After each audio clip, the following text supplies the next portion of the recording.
Eh, Queremos contarles que esta presentación va a estar grabada para que después puedan consultarla en nuestro canal de YouTube y además pueden tener acceso a traducción simultánea, habilitando el intérprete para que puedan pues, tener la traducción de la presentación.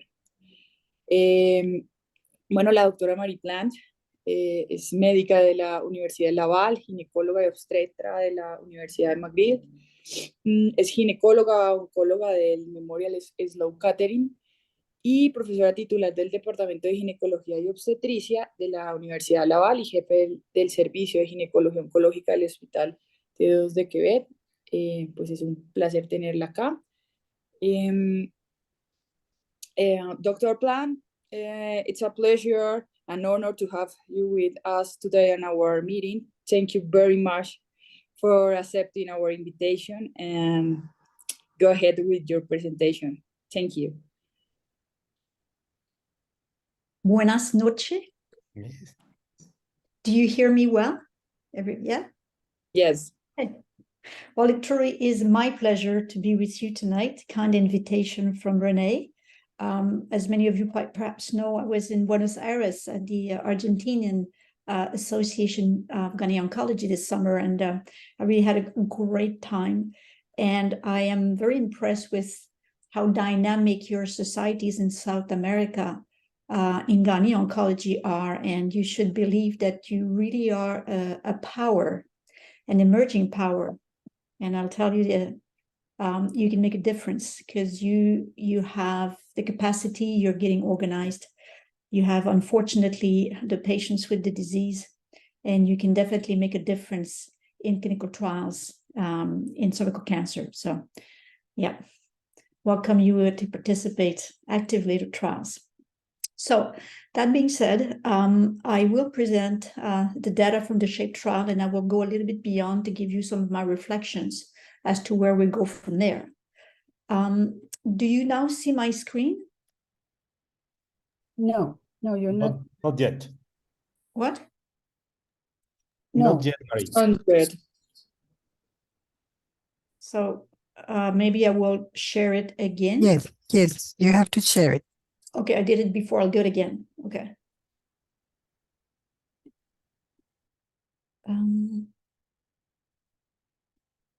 Hold on.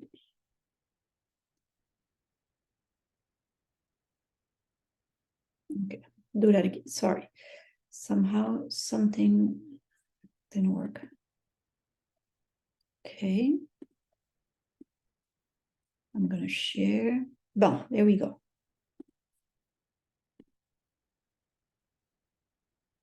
You see it now? Yes. You see my presentation now? Yes, Marie. Yes. Perfect. Yes. Perfect. Wonderful. Okay. So obviously, there's nothing new for you that cancer of the cervix is the second leading cause of death in the world. And as a result of effective screening in developed countries, and perhaps it's also the case in South America, at least in some places, the incidence of cervical cancer has decreased over the last 20 years. And there's a higher proportion of women now that present at a younger age and with low-risk disease. And so even though we know that radical surgery is really effective to treat the disease, but having radical surgery for women who have low-risk disease perhaps is unfortunately putting these women through suffering survivorship issues because of the long-term potential side effects, such as the compromised bladder balance and sexual function. Oops, it's not advancing.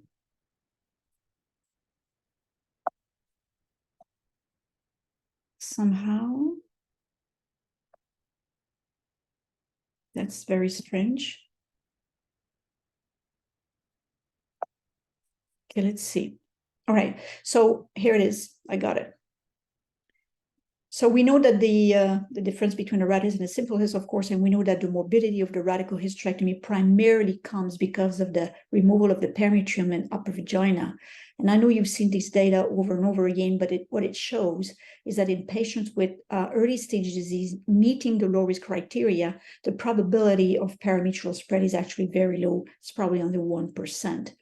And so this is suggesting that perhaps this radical surgery may be a safe option that would be associated with decreased morbidity, and that's the concept of surgical de-escalation.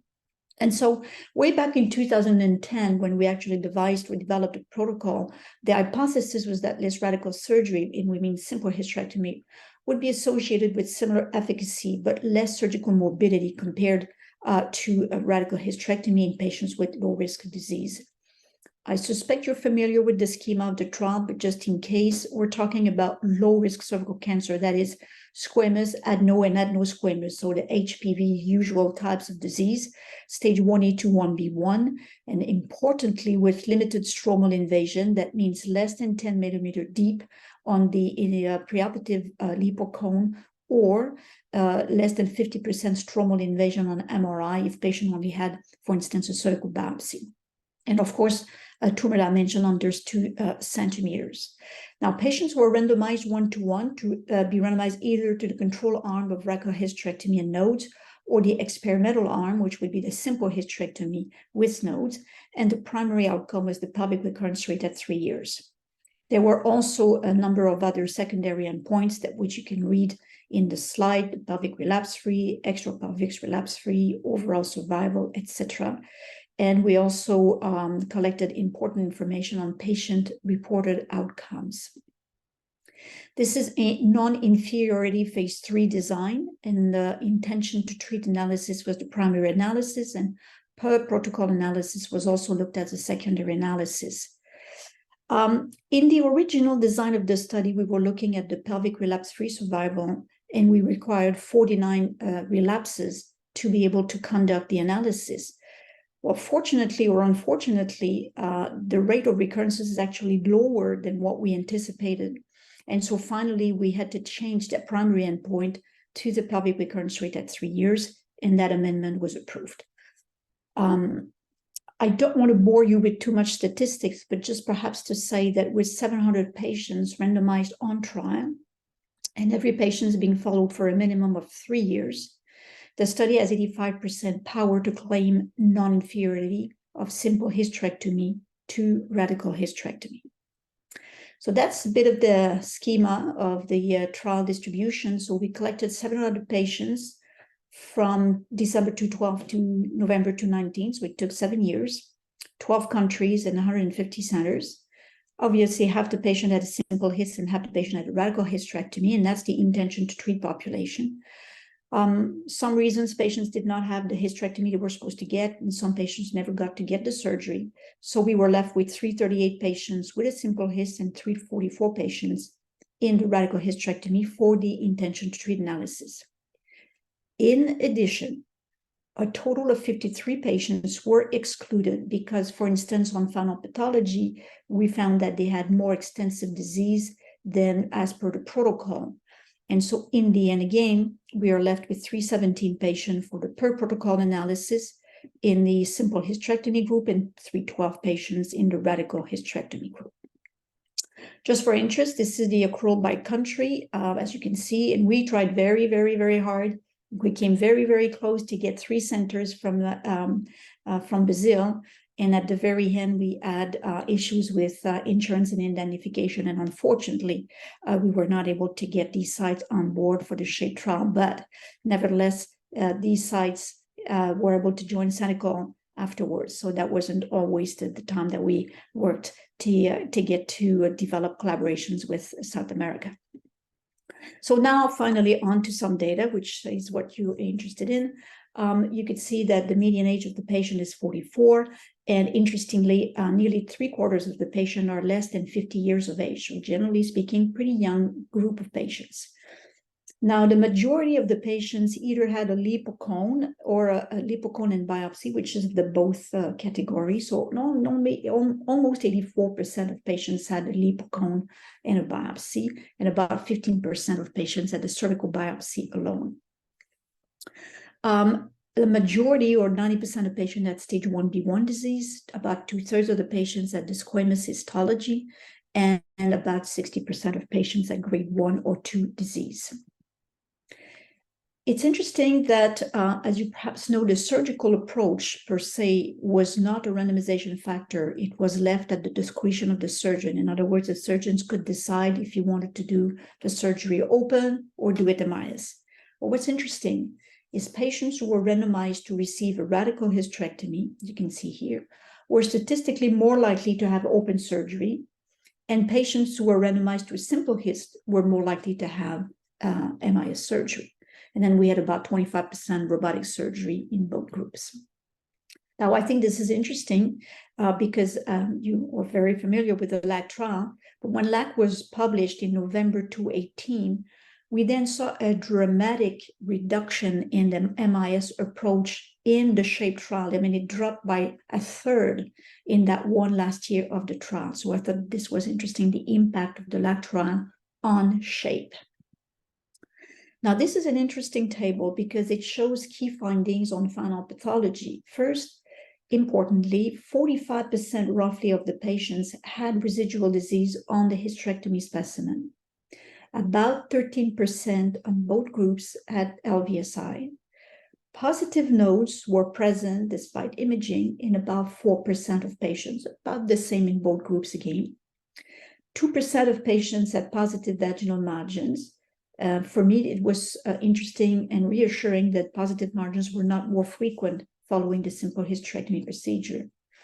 There were 6 patients who had positive parametrium in the radical hysterectomy group. And when we looked at those cases, 4 had lesions over 2 centimeters. So in the end, they were not strictly eligible to the trial and were excluded.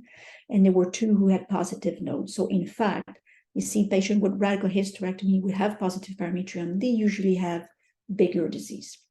And as you can see, about 4% of patients had lesions over 2 centimeters. So even though we tried to put on trial patients with lesions under 2 centimeters, in the end, they still have a few patients who were outside the criteria. In terms of adjuvant treatment, approximately 9% or 8.8% of patients received adjuvant treatment. Again, it was not more frequent in a simple hysterectomy, suggesting that despite that it wasn't a radical hysterectomy, they were not more likely to have adjuvant radiation therapy, which is reassuring.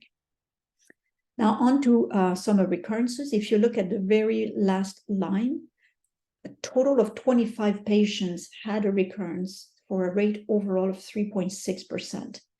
Now, if you look at the first line, you see that the pelvic recurrence was about 3% in both groups, almost identical. Extrapelvic recurrences, looks like they were more in a simple hyst, but if I could show you the data differently per procedure and per approach, and there really isn't any difference. It's just a matter of the denominator.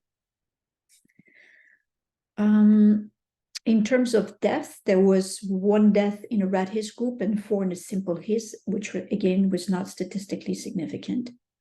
Now, this is probably the most important slide because what it says is that in the intention to treat analysis with a median follow-up of 4.5 years, the pelvic recurrence rate at 3 years was 2.52% with a simple hyst and 2.17% in the radical hysterectomy. So that difference of 0.35% with upper 95 confidence limit was 2.32%, was under the 4% upper boundary. So this is why we could claim non-inferiority of the simple hysterectomy to the radical hysterectomy. We conducted similar in this forest plot, similar analysis in other subgroups like stage, histology, tumor grade, and the per protocol analysis. And again, all were in favor of simple hysterectomy being non-inferior to radical hysterectomy. Other efficacy endpoint, importantly, in both groups, the overall survival is over 99%. Now on to some surgical findings. The overall complication rate was not very high, about 6%, 7% in both groups, but there were 3 times more bladder injury in the radical hysterectomy and more ureteral injuries in the radical hysterectomy group. When we look at adverse events, what we see is acute events were statistically more frequent in the radical hysterectomy group, which was statistically significant. And what we also saw is urinary incontinence and urinary retention were statistically worse or more frequent in the radical hysterectomy group, and it lasted over time beyond 4 weeks of surgery, suggesting that the problem persisted over time. We conducted also patient-reported outcomes or quality of life. So we administered several questionnaires to our patients, 2 EORTC questionnaires, as well as the Female Sexual Function Index and the Female Sexual Distress Scale questionnaires.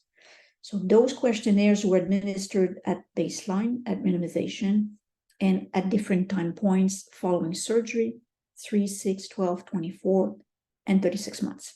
You can see the compliance rate of each of the groups of questionnaires at baseline and the compliance rate or completion rate, as you can see, upon follow-up. What we can say is in terms of quality of life and sexual health, all the domains that were examined were statistically in favor of the simple hysterectomy group. Now, if you look at the EORTC scales, you will see a minus sign. I think you can see it here. And at the last line, the FSDS scores was also a negative sign. So that is in favor of simple hyst. Conversely, the FSFI questionnaires have a positive scores, which also is in favor of the simple hysterectomy. That's just the way the data is reported for these kinds of scales. Sexual vaginal functioning, sexual pain, again, the scores are all in favor, you can see here, all in favor of the simple hysterectomy group. And lastly, sexual function, sexual related distress, the scores were worse, that's the red line, were worse in the radical hysterectomy group. It improved over time, and by 36 months, the scores were relatively comparable in both groups. So in conclusion, in early stage, low-risk cervical cancer, the pelvic recurrence rate at 3 years with a simple hysterectomy was not inferior to radical hysterectomy. There were fewer urological complications with the simple hyst and better quality of life and sexual health. Following adequate and rigorous preoperative assessment, simple hysterectomy can now be considered probably the new standard of care for patients with low-risk disease, supporting the concept of surgical de-escalation in those patients who meet these criteria, which are listed in the slides. So it's been a long way. The first time that I developed a proposal was in 2008, and writing the protocol and getting the grant and finally getting a first patient on board took 4 years. And then it took 7 years to recruit the 700 patients and another 3 years for follow-up. And here's where we are now, after 15 years, being able to present this data. It's been a long way. What's next? Well, there's a lot more coming. We are actually writing a very extensive and elaborate manuscript on quality of life and sexual health with very fancy figures and statistics. We are also conducting a health economics manuscript. But I think that what you people are waiting to see, and that will be very interesting, is we are now digging into the recurrences in relation to the type of hysterectomy, simple or very radical. We look at the recurrences versus the surgical approach, open versus MIS, versus was there residual disease in the hysterectomy specimen or not, and we seem to be seeing something quite interesting there. Also in relation to LVSI, I mean, the sorts of things that we are asking ourselves all the time. So stay tuned. We're working on this data, and hopefully we'll be by the spring, maybe we'll be able to come up with a presentation of that. So I think that SHAPE provides level 1 evidence, and I think it will likely change practice and possibly guidelines as well. We also have, as you know, another prospective trial, which was published not so long ago, and many of you have been participating in this very important trial, that's the CONSERVE. And you know that in the CONSERVE, a cold knife cone was obligatory to determine eligibility. It was pretty strict with the requirements. For instance, adenocarcinoma grade 3 were excluded. Patients had to have negative LVSI, no evidence of metastasis. Again, a limited depth of invasion to 10 millimeters. and the cone margin and ECC had to be negative for malignancy. That's a very important point. And based on the publication of the CONSERVE trial, the NCCN has published a new version, as you can see here.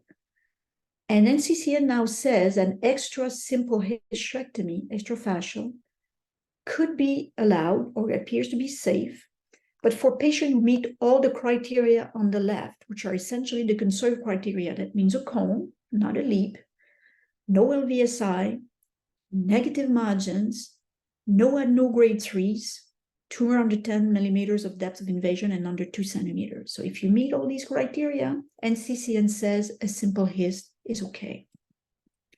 So I thought it'd be interesting to compare SHAPE and Quintessa, and there's also the lesser trial, which has been published as well, which is Perspective. So the trials are not all identical, but particularly if we compare SHAPE and Quintessa, it's interesting that in Quintessa, and I repeat myself, adeno were excluded, LVSI excluded, cone negative margins. In SHAPE, all grades included, LVSI allowed, and the margins of the leap or cone could be negative or positive. Striking difference in the rate of residual disease. In Quintessa, only one patient had residual disease in the hysterectomy specimen because the cone margins were negative. Whereas in SHAPE, 46% of patients had positive margins, and yet the recurrence rate between the two studies is remarkably similar, and as well the rate of positive lymph nodes. So it's interesting to see how this will all evolve in terms of what in the end will be the final definition of what is low-risk disease and when is a simple hysterectomy safe. That being said, I believe the data from SHAPE, but I have some concerns, and my concerns are that general gynecologists, perhaps even gynae oncologists, just go out and say, oh, so now we can treat cervical cancer with just a simple hyst, how nice, but without a complete, thorough knowledge and understanding of the pathology and imaging. And I worry that some patients with bigger disease will be offered a simple hyst and hopeful and may recur and evolve badly. And I worry about that. So let me run to you, and of course, unfortunately, I don't see you on the screen, but I would like to just make you think, if you have patients in your practice, if suppose you have a patient, you do a leap, which shows a 1.5 centimeter squamous lesion, and the depth is 12 millimeter. It'd be nice if I could see the show of hands. Unfortunately, I can't, but perhaps someone can tell me. Do you think this patient is a candidate for a simple hyst? The stromal invasion is greater than 50%. So the patient, the lesion is on 1.5, but the depth is 12. Do you think this patient is a candidate for a simple hyst? It seems that this lesion can have more than 50% of invasion, and it is not a safety criteria for SHAPE. Please correct me if I'm wrong. That's correct. So according to CONSERVE and SHAPE, she's not a candidate because the depth of stromal invasion is more than 10 millimeters. See, let's try another one. Suppose you have a patient who has a 1.8 centimeter adenocarcinoma on the cone. The margins and dorsal margins are positive. If your patient is in the office, is she a candidate for a simple hyst? What do you guys think?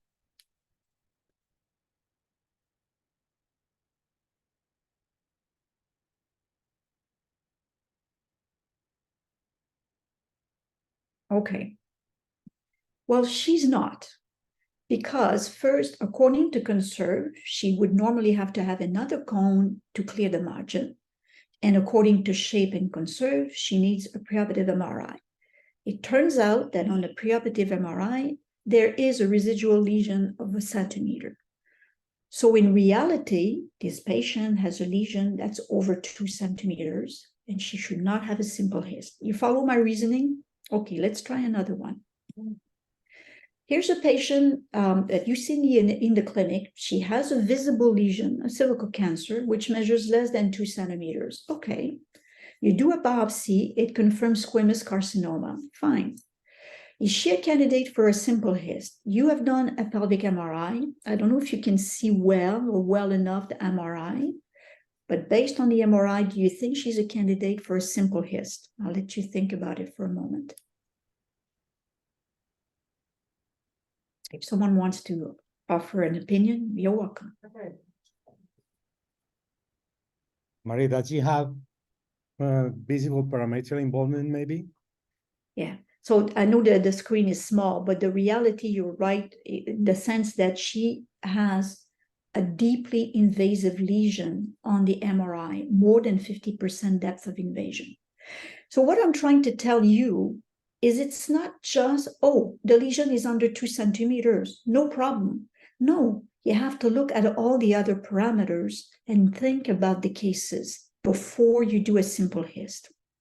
So I want to warn you to not just run away to say, oh, under 2 centimeters, fine. You have to stay within the parameters of the study. So I know you will be tempted in your practice of a patient with a 12, 13 millimeter depth of invasion to say, oh, maybe I can do a simple hyst, yeah? But please stay within the study parameters so we don't get that outcome. It's important to be rigorous, meticulous, almost obsessive in your preoperative assessment and look at the quality of the surgery as well. And I'll talk about it in one moment. It is absolutely, absolutely essential that you get a good pathology evaluation, particularly of the lip and cone. So your pathologist can really say what's the size of the lesion, what's the status of the margin, are they positive or negative, what's the depth of invasion. And it's also fundamental to have a good, and I don't know whether you have easily access to MRI in all your areas. Some do specialized ultrasounds as well, but at least to have a good imaging, again, looking at the size of the lesion and the depth of invasion. So I'm saying here an important point about the quality of the surgery. In the SHAPE trial, we demanded extrafascial hysterectomy, which on the picture on the right-hand side would be classified as a type A Curlow classification. So extrafascial hysterectomy is a little bit more demanding than the simple intrafascial hysterectomy. And we required 5 millimeter vaginal cuff to ensure good negative margins. It wasn't always done, I will be honest with you. And because I've looked at the pictures of all the hysterectomy specimen on the SHAPE trial, I've looked at all of them. And what I've noticed, particularly with MIS approach, there were often, as you can see in the picture, significant cautery effect. It was all burnt, beaten up specimens sometimes, chopped edges on the sides. So I just want to warn you to be careful with the quality of the surgery, to be sure that the entire cervix is removed carefully. Here's a case of mine, which I was not very proud, but I show it just for teaching purposes. Patient had a cone, she had no residual disease, MRI negative, so we just went ahead and did the simple hyst with the lymph nodes, of course. And then I was a little tight on the edge laterally, but you say to yourself, doesn't matter, she's got nothing left, right? Well, she did have something left. She had several microscopic millimetric LVSI and implants, one being just about a fraction of a millimeter to the margin. If I had been a little bit more careful, and if I'd taken the cervix a little bit more widely, she would have been spared radiation therapy. So I was very upset with myself. What I'm saying is always think that there might be residual disease and try to be very careful with the quality of the surgery. We tend to think that after the cone, if we see nothing, everything is fine. Let's be careful, because endocervical lesions can go unnoticed. It looks normal, it feels normal, but there may be something in the endocervix. The other problem after cone is the MRI is particularly difficult to interpret. There are inflammatory changes, scarring.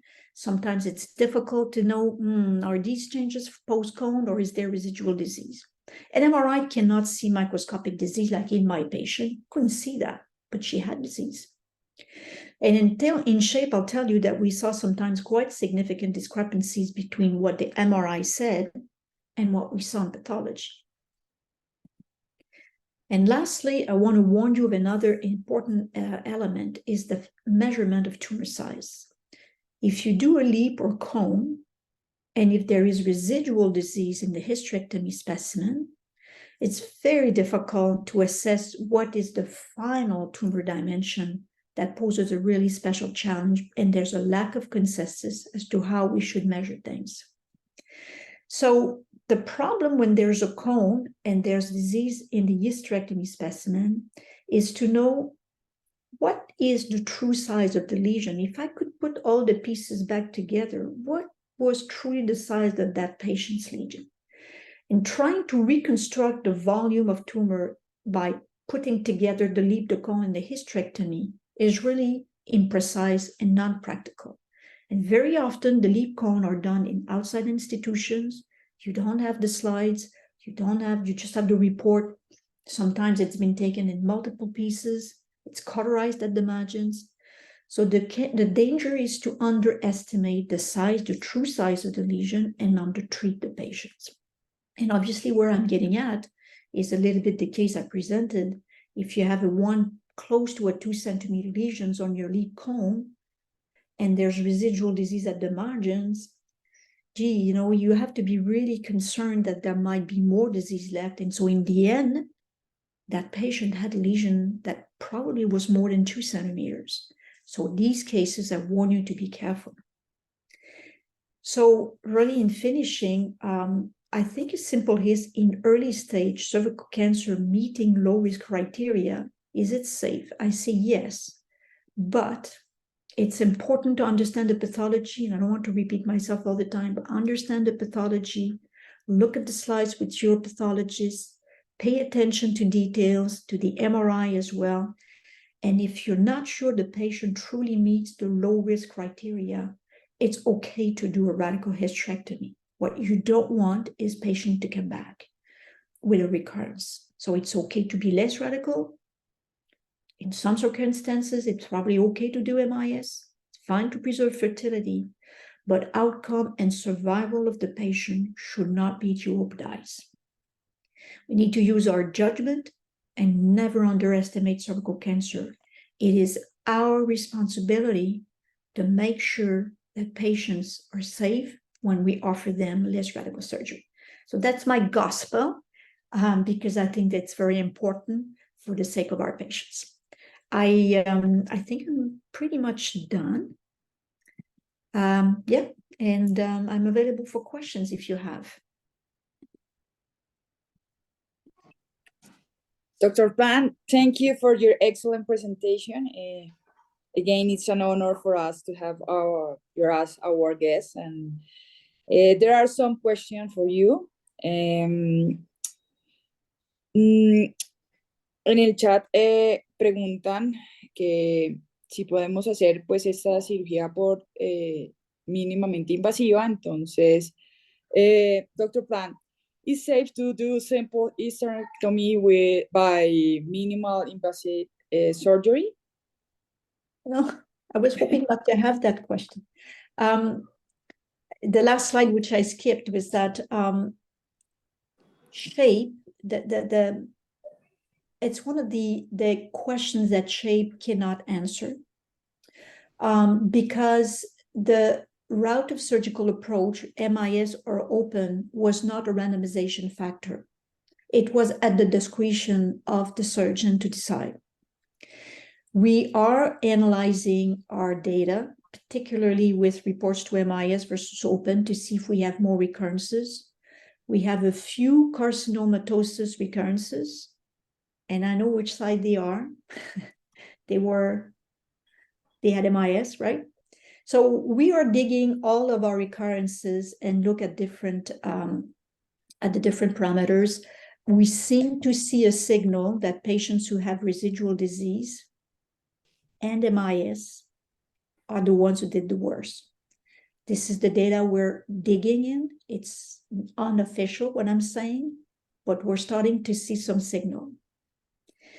Now, what a lot of people are sort of doing, at least in Europe, I see that a lot, I don't know in South America, is the concept of removing the tumor with the cone in order to be able to do MIS surgery. And I think personally that's wrong, but there can be another presentation. But of course, if the cone margins are negative, it's likely that there's not a lot of disease, and it is very tempting.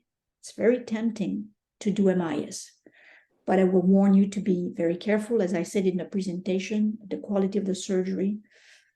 Always think that there might still be something, even though you see nothing in the MRI is normal, there may be something.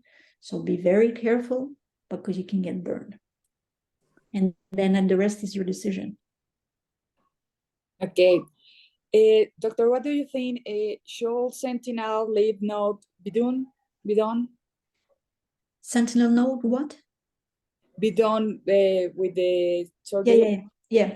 So absolutely. I think that would be the ideal choice to evaluate the lymph node. It would be to do laparoscopy and sentinel mapping. I don't know whether in South America you all do with ICG, whether you use the blue technician. Depends on what equipment you have. In shape, the problem is you have to think that when we developed the protocol, it was way back in 2008, and sentinel mapping was just beginning. So that's why it was not the standard of care. We had to do the full lymph node dissection, but sentinel mapping was allowed, but with the full lymph node dissection, because sentinel mapping was not proven at that time. But nowadays, if we were to do the trial again, of course, sentinel mapping for small volume disease, I think is not a problem. It's very safe and effective when well done. Okay, and interesting question. We can extrapolate the things and criteria to undetected cancer? Extrapolate the results to what? Can extrapolate define the criteria, these criteria for underdetect cancer, inadvertent cancer? Inadvertently, yeah. That's, well, according to Conserve, it was by far the worst group of patients. Those were patients who had a simple hysterectomy. And I know for talking with Dr. Schmeller that most of them were done MIS, because the surgeon did not know that the patient had cervical cancer, did not realize that had cervical cancer, right? And so the cancer was diagnosed on final pathology. It came as a surprise. So you can imagine that this patient had disease, had MIS, probably with no protective measures, maybe with a manipulator, you don't know. And so these patients were restaged, but did very much worse in terms of recurrences. So probably something happened at the time of surgery. That's my opinion. I don't know, Renee, you were a co-author. You probably analyzed all of that data as well. Yeah, when we reported the Conserve results, we found a rate of relapses in inadvertent cervical cancer of 12.5%. Yep. Now we have another recurrence in this group, unreported, another recurrence. So the real recurrence rate in inadvertent cervical cancer is 18%. And all of them were performed by laparoscopy. Sure. So I think what that says is doing MIS when there is cervical tumor, yeah, is a terrible thing to do.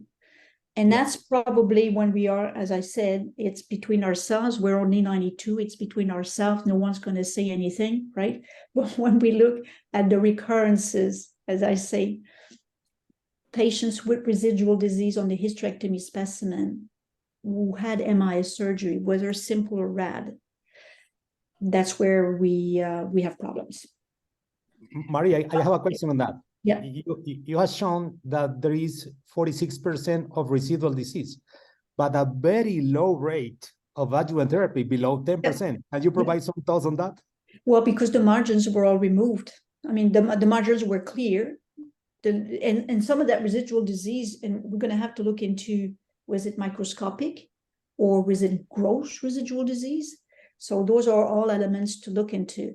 But the majority of patients who received adjuvant treatment in shape were patients who had positive nodes and positive margins. So the Peters criteria, right? There are some patients as well who met the intermediate risk, like perhaps like a deeper invasion, LVSI, but that's not the majority. And then again here, it was left at the discretion of each surgeons, but the management with set criteria is not the same everywhere in the world, as you know, right?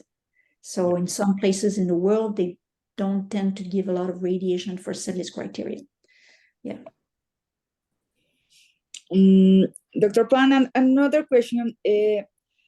What do you think? When do you think these changes will be seen in the NCCN or ESGO treatment guidelines? Algorithm. Well, I think that we need to have. It's okay to make nice slides and presentations like I'm doing, but it needs to be published and reviewed by peers. Now we submitted a manuscript to New England Journal of Medicine 2 months ago, and I received last week the response. It's brutal. It's brutal. 14 pages of questions. One reviewer had 84 questions, just one reviewer. There were 5. It's okay. It's endless. It's discouraging, but it's the process. So, that means that 5 people have read every single line. They went into the protocol design. They went into the amendments. They went into the database. I tell you, the questions they ask are incredible. So if we're in the process of answering all those questions, and I'm sure we're going to have more and more and more to come. But in the end, if it gets published, you can be sure that it's been looked at very carefully, and is worthy of trust. Yeah. Dr. Sande, this study was multicentric and conducted in different countries.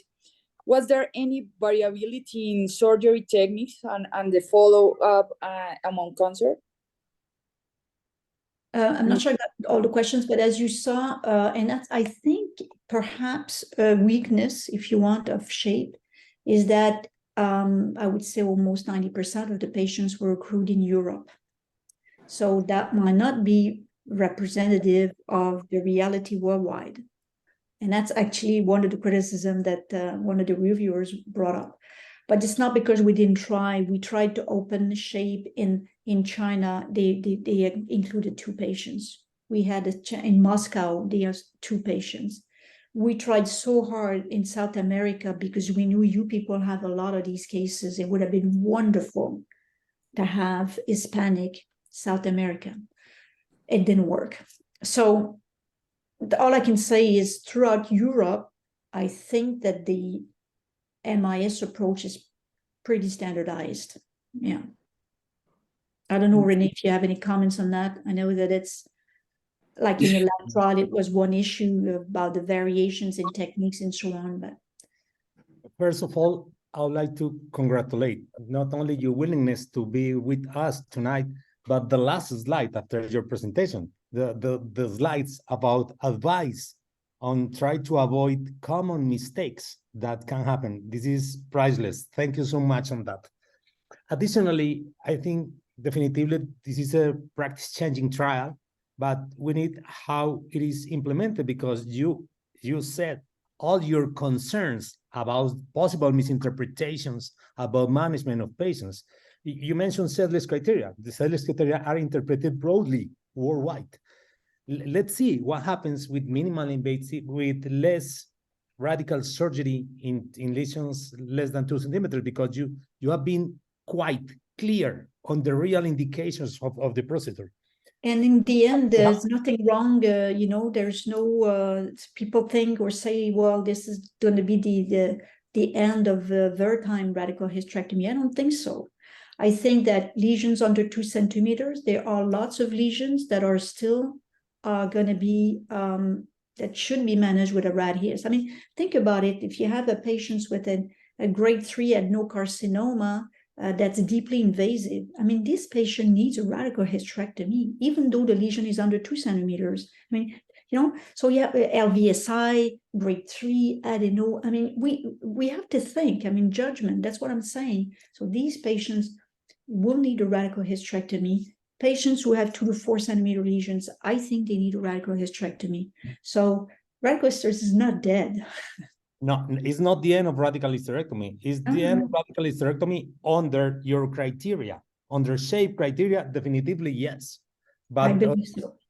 on the other hand, it's impossible to state that is the end of radical hysterectomy because you will always have cases suitable for radical hyst. Absolutely, absolutely. And that's where I'm saying this should not be in the hands of general gynecologists, not because they can't do the surgery, but it's all that understanding and that thinking that is important. It's not, the procedure per se, is the indication. Marie, you gave us a bit of information of Contessa trial. Some of us are intrigued about how is Contessa trial going on? How many patients have you accrued? How is the accrual? So Contessa, for some of you who may not be familiar, is for patients who have lesions measuring between 2 to 4 centimeters. And we're talking about women who wish to preserve fertility. So the options, as you know, is either radical trichlectomy, but it has to be really radical, or neoadjuvant chemo. And Contessa is about neoadjuvant chemo followed by fertility-sparing surgery. And you people in South America have published several very good review and very good articles that I quote all the time. So right now we have 14 patients on trial, Renee. And we have how many recurrences? Yes. Zero. Not 13%. Sure. So that's why when I see Maurice and a lot of people putting together the data is because we're putting together a series of patients that have different management, different tumor nodes, anyway, a hodgepodge of things. But moving forward prospectively with very rigorous criteria, we so far have no recurrences. And only one patient so far has lost her uterus. It's a patient of mine. When I did the hysterectomy in the end, there was no residual disease in the hysterectomy specimen. But on the conization after the chemo, there were some, looking like the pictures I showed, there were some LVSI at the margin of the cone. So can you give us some update on the complete response rate? No, I'm not able to do that. I don't know. See, because we have 14 patients on trial. We have 10 that have completed the whole thing. But we don't have 2 years of follow-up at this point because, some patients may recur, in later time. So we don't know, like you said, in conserve, a patient has recurred at a later time, right? So, of course, like in shape, I'm sure that some of the patients, even though now the trial is closed for follow-up, I'm sure there are some patients who will recur a little bit later on that are not in the statistics. Yeah, perfect. Thank you very much, Marie. Doctor, the last question. What do you think about using this criteria in less radical fertility sparing surgery? You mean using the shape criteria, for instance, and in a patient who wishes to preserve fertility to do what, a simple trichlectomy or a cone, as opposed to a radical trichlectomy? Is that what you're saying? Yes. Okay. In 2008, when I developed shape, my initial proposal was a 4-arm study. It was radical hyst, simple hyst, radical trichlectomy, simple trichlectomy. It would have been awesome. But we would have answered questions for fertility preservation and non-fertility. At that time, people were not ready in their minds to go ahead with this proposal. It would have been great. I think it is safe indeed to do a simple trichlectomy or a large cone, and we can discuss the semantics, but I think again, a patient that truly meet the criteria I think so, yes. We've published on, and I think your group as well, Renee, you've published on simple trachelectomy, and we have only one recurrence in our series of 50 that we published. And in retrospect, this was a poor decision. She should not have had a simple trachelectomy. She had, when you look back, she had bad criteria, and she wasn't well selected. Yep. But when you follow the guidelines and you follow the, it shouldn't happen. Ok. No sé si alguien más tiene preguntas, algún comentario. I think that's quite awesome that I saw at some point that we were over 90 people here tonight together. This is awesome, you know. Yeah. I wish I was there in We have person, people- but you can always invite We me. have people not only from Colombia, but surrounding countries from I all know over you- Latin America. There's people Yeah, I here. know you told Yeah. me that. This is why I'm saying your associations in the different South American countries Yeah. are so strong. I mean, this is awesome. Really, it's fantastic. Yeah. Thank you, Mary. Thank you very much, Jane. So wish you a good rest of the evening. Thank you, Bueno, Marie, for nice presentation. Bye bye.